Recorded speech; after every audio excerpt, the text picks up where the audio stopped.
Hi friends, welcome to my channel. ನಾನಿವತ್ತು ಹಾಲುಗುಂಬಳ ಸಸಿನ ಬೀಜ ಇಲ್ಲದೆ ಹೇಗೆ ಗಿಡ ಮಾಡೋದು ಅಂತ ನಿಮ್ಗೆ ತೋರಿಸ್ಕೊಡ್ತೀನಿ. ನಿಮಗೆ ಈ ವಿಡಿಯೋ ನೋಡಿ ಇಷ್ಟ ಆಗಿದರೆ ಲೈಕ್ ಮಾಡಿ, ಶೇರ್ ಮಾಡಿ, ಕಾಮೆಂಟ್ ಮಾಡಿ. ಹಾಗೆ ಹೀಗೆ ಟಿಪ್ಸ್ ಇರೋ ವಿಡಿಯೋಗಳು ನಿಮಗೆ ಬೇಕು ಅಂತ ಅನಿಸಿದ್ರೆ ನನ್ನ ಚಾನಲ್ನ ಸಬ್ಸ್ಕ್ರೈಬ್ ಮಾಡಿ. ನೋಡಿ ಫ್ರೆಂಡ್ಸ್, ಇದು ಹಾಲುಗುಂಬಳ ಬಳ್ಳಿ, ಇದು ಹಳೆ ಬಳ್ಳಿ. ನೋಡಿ ಹೇಗೆ ಹಬ್ಬಿಕೊಂಡು ಬಂದಿದೆ ಅಂತ.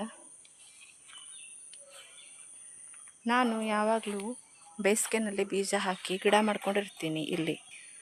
ಆಮೇಲೆ ಅದು ಹೀಗೆ ಹಬ್ಬಿಕೊಂಡು ಬರುತ್ತಲ್ಲ, ಈಗೇನು ಮಾಡ್ತೀನಿ ಅಂತಂದರೆ, ನಾವು ಬೇಗ ನಮಗೆ ಕಾಯಬೇಕು ಅಂತಂದರೆ ಅದಕ್ಕೆ ಬಳ್ಳಿ ನೆಲಕ್ಕೆ ಹಬ್ಬಿರುತ್ತಲ್ಲ, ಆ ಬಳ್ಳಿ ನೆಲಕ್ಕೆ ಹಬ್ಬಿದಾಗ ನೋಡಿ ನಾನೀಗ ತೋರಿಸ್ತೀನಿ. ಹೀಗೆ ಹಬ್ಬಿಕೊಂಡಿರುತ್ತೆ. ಇದು ಕುಡಿ. ಈ ಕುಡಿ ಇರೋ ಜಾಗದಲ್ಲಿ ಹೀಗೆ ಹಬ್ಬಿಕೊಂಡು ನೆಲಕ್ಕೆ ಬೇರು ಕೊಟ್ಕೊಂಡಿರುತ್ತೆ. ನೋಡಿ, ಇದು ಇಲ್ಲೆಲ್ಲ ಬೇರು ಬಂದಿದೆ ನೋಡಿ.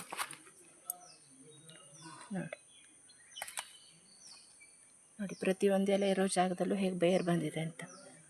ನಾನು ಈಗ ಏನು ಮಾಡ್ತೀನಿ ಅಂತಂದರೆ, ನಮ್ಗೆ ಬೇಗ ಕಾಯಿ ಬಿಡಬೇಕು ಅಂತಂದರೆ ಬೀಜ ಹಾಕಿ ನಾವು ಸಸಿ ಮಾಡಿ ಅದು ಕಾಯಿ ಬಿಡೋಕ್ಕೆ ತುಂಬ ಟೈಮ್ ಆಗುತ್ತೆ. ನಾನು ಆಗ ಏನು ಮಾಡ್ತೀನಿ ಅಂದರೆ, ಹೀಗೆ ಈ ಕುಡಿಗೆ ಈ ಬೇರು ಬಂದಿರುತ್ತಲ್ಲ, ಆ ಜಾಗದಲ್ಲಿ ಒಂದು ಪುಟ್ಟ ಕೊಟ್ಟೆನಲ್ಲಿ ಮಣ್ಣಿಟ್ಟು ಆ ಮಣ್ಣಲ್ಲಿ ಈ ಬೇರು ಹೋಗೋ ಹಾಗೆ ಮಾಡಿರ್ತೀನಿ. ಇಷ್ಟೇ, ನಾವಿನ್ನೇನೂ ಮಾಡಬೇಕಾಗಿಲ್ಲ. ಇಷ್ಟೇ ಮಾಡಿದ್ರೆ ಸಾಕು. ಈಗ ಹೀಗೆ ನಾವು ಬಿಟ್ಟರೆ ಇದು ಕೇವಲ ಒಂದೇ ವಾರಕ್ಕೆ ಬೇರು ಕೊಟ್ಕೊಳ್ಳುತ್ತೆ. ಬೇರು ಕೊಟ್ಕೊಂಡ ತಕ್ಷಣ ನಾವು ಇಲ್ಲಿ ಬೇರು ಕೊಟ್ಟಿರುತ್ತಲ್ಲ, ನಾವು ಇಲ್ಲಿಗೆ ಕಟ್ ಮಾಡಿಬಿಡಬೇಕು. ಕಟ್ ಮಾಡಿದ ಕೂಡಲೇ ಇಲ್ಲಿ ಆಹಾರ ಈ ಕಡೆಯಿಂದ ಸಪ್ಲೈ ಆಗೋದು ಕಡಿಮೆ ಆಗುತ್ತೆ. ಅದು ಇಲ್ಲಿಂದನೇ ಆಹಾರ ತೊಗೊಳುತ್ತೆ. ಹಾಗಾಗಿ ಇಲ್ಲಿಂದ ನಾವು ಇಲ್ಲಿ ಕಟ್ ಮಾಡಿದ್ರೆ ಅದು ಇಲ್ಲಿ ಬೆಳೆದು ಬೇಗನೆ ಹೂ ಬರೋಕ್ಕೆ ಸ್ಟಾರ್ಟ್ ಆಗುತ್ತೆ. ಅದು ಹೇಗಾಗುತ್ತೆ ಅಂತ ನಾನು ತೋರಿಸ್ತೀನಿ ನೋಡಿ. ನಾನು ಇಲ್ಲೊಂದು ಮೊದಲು ಹಳೆ ಬಳ್ಳಿ, ಸೇಮ್ ಅದೇ ಥರ ಇರೋ ಬಳ್ಳಿ ನೋಡಿ, ಇದು ಕುಡಿ ಇರೋ ಬಳ್ಳಿ ನೋಡಿ, ಇದನ್ನು ಹಾಗೆ ಮಾಡಿದ್ದೆ ನೋಡಿ. ಇಲ್ಲಿ ಕವರಲ್ಲಿ ನೋಡಿ, ಇದು ಹಳೆ ಬಳ್ಳಿನ ಇಲ್ಲಿ ಕಟ್ ಮಾಡಿದ್ದೀನಿ. ಈಗ ನೋಡಿ, ನಿಮ್ಗೆ ಕಾಣಿಸ್ತಾ ಇರ್ಬೋದು ನೋಡಿ, ಇಲ್ಲಿ ಕಟ್ ಮಾಡಿದ್ದೀನಿ. ಇದು ಮೊದಲಿನ ಬಳ್ಳಿ. ಇಲ್ಲಿ ಕಟ್ ಮಾಡಿದ ತಕ್ಷಣ ನೋಡಿ, ಇಲ್ಲಿ ಕಟ್ ಮಾಡಿದ್ದೀನಿ. ಇದು ಇಲ್ಲಿ ಬೇರು ಬಂದಿತ್ತು. ಇಲ್ಲಿ ಕೊಟ್ಟೆಲ್ಲೇ ಮಣ್ಣಿಟ್ಟಿದ್ದೀನಿ. ಇಲ್ಲಿ ಬೇರು ಬಂದಿತ್ತು, ಹಾಗಾಗಿ ಇಲ್ಲಿ ಕಟ್ ಮಾಡಿದ್ದೀನಿ. ನೋಡಿ ಇದನ್ನು ತೋರಿಸ್ತೀನಿ ನೋಡಿ. ಇದು ಹಾಗೆ ಇಲ್ಲಿ ಬೇರು ಬಂದಿತ್ತು ಈ ಎಲೆ ಇರೋ ಜಾಗದಲ್ಲಿ. ಎಲೆ ಸುತ್ತೋಗುತ್ತೆ ಬಿಡಿ, ಇದು ಬೇಕಾಗಿಲ್ಲ ನಮಗೆ. ಇಲ್ಲಿ ಬೇರು ಬಂದಿದೆ. ಇಲ್ಲಿ ನಾನು ಕಟ್ ಮಾಡಿದ್ದೀನಿ ಇದನ್ನು ನೋಡಿ.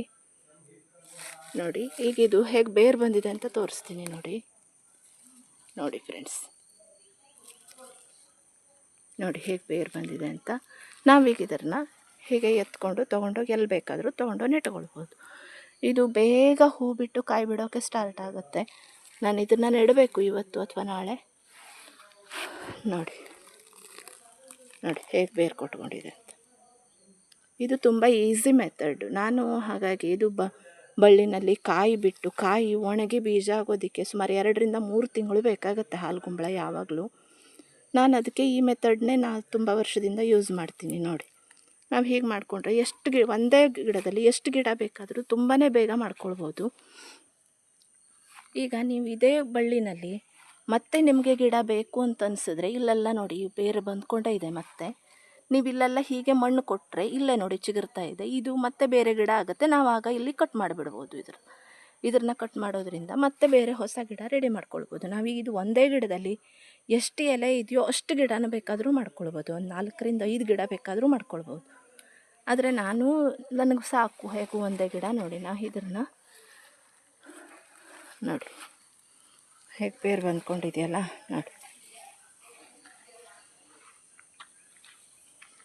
ನೋಡಿ. ಇದನ್ನು ನಾವು ನೆಟ್ಟರೆ ತುಂಬ ಚೆನ್ನಾಗಿ ಬೇರು ಬಂದು ಬೆಳ್ಕೊಳ್ಳುತ್ತೆ. ನಮಗೆ ಆದಷ್ಟು ಬೇಗ ಕಾಯಿ ಬಿಡೋಕ್ಕೆ ಸ್ಟಾರ್ಟ್ ಆಗುತ್ತೆ. ನಾವು ನೆಟ್ಟು ಸುಮಾರು 1 ತಿಂಗಳಿಂದನೇ ಸ್ಟಾರ್ಟ್ ಆಗುತ್ತೆ ನೋಡಿ. ನಾನು ಇಲ್ಲೂ ಒಂದು ಗಿಡ ಹಾಗೆ ಮಾಡಿದ್ದೀನಿ ನೋಡಿ. ಇದು ಕೂಡ ನೋಡಿ ಕುಡಿ ನೋಡಿ ಹೇಗೆ ಎಷ್ಟು ಪುಟ್ಟ ಒಂದು 3 ರಿಂದ ಈ ಕುಡಿಯಿಂದ ಒಂದು 3 ರಿಂದ 4 ಎಲೆಗೆ ನೋಡಿ ಬೇರು ಕೊಡೋಕ್ಕೆ ಸ್ಟಾರ್ಟ್ ಆಗುತ್ತೆ ನೋಡಿ.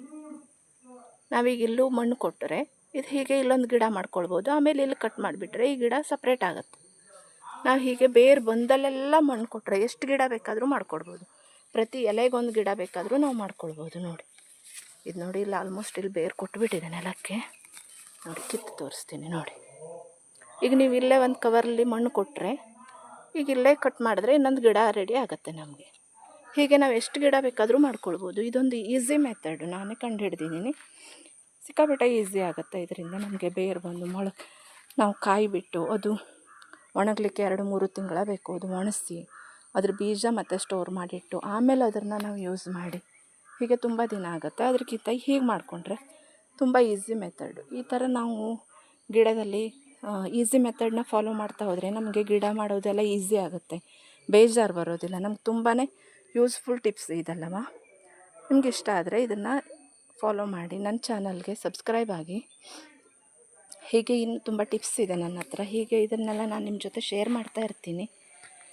ನೆಕ್ಸ್ಟು ನಾನು ನಿಮಗೆ ಮಾಡಿ ಹಾಗಲ ಅಂತ ಹೇಳ್ತಾರಲ್ಲ, ಅದನ್ನ ನೋಡಿ, ಇಲ್ಲಿ ಒಂದು ಹೂ ಆಗಿದೆ. ಇದರ ಬ್ರ್ಯಾಂಚಸ್ಸಿಂದ ಹೇಗೆ ನಾವು ಇನ್ನೂ ತುಂಬ ಗಿಡಗಳನ್ನು ಮಾಡ್ಕೊಳ್ಬೋದು ಅಂತ ನಿಮಗೆ ತೋರಿಸ್ತೀನಿ. ನೀವು ಮುಂದಿನ ವೀಡಿಯೋಕ್ಕೆ ವೆಯ್ಟ್ ಮಾಡ್ತಾಯಿರಿ. ನಾನು ಇದರಿಂದ ಹೇಗೆ ಮತ್ತೆ ಗಿಡಗಳನ್ನು ಮಾಡ್ಕೊಳ್ಬೋದು, ನಮ್ಮ ಹತ್ರ ಒಂದೇ ಬಳ್ಳಿ ಇರೋವಾಗ ನಾವು ಇದನ್ನು ಹೇಗೆ ತುಂಬ ಬಳ್ಳಿಗಳನ್ನು ಮಾಡ್ಕೊಳ್ಬೋದು ಅಂತ ನಾನು ನಿಮಗೆ ಮುಂದಿನ ವೀಡಿಯೋದಲ್ಲಿ ತೋರಿಸ್ತೀನಿ. ನಿಮಗೆ ಈ ವಿಡಿಯೋ ಇಷ್ಟ ಆಗಿದರೆ ಲೈಕ್ ಮಾಡಿ, ಶೇರ್ ಮಾಡಿ, ಕಾಮೆಂಟ್ ಮಾಡಿ. ನನ್ನ ಚಾನಲ್ಗೆ ಸಬ್ಸ್ಕ್ರೈಬ್ ಆಗಿ. Thanks for watching.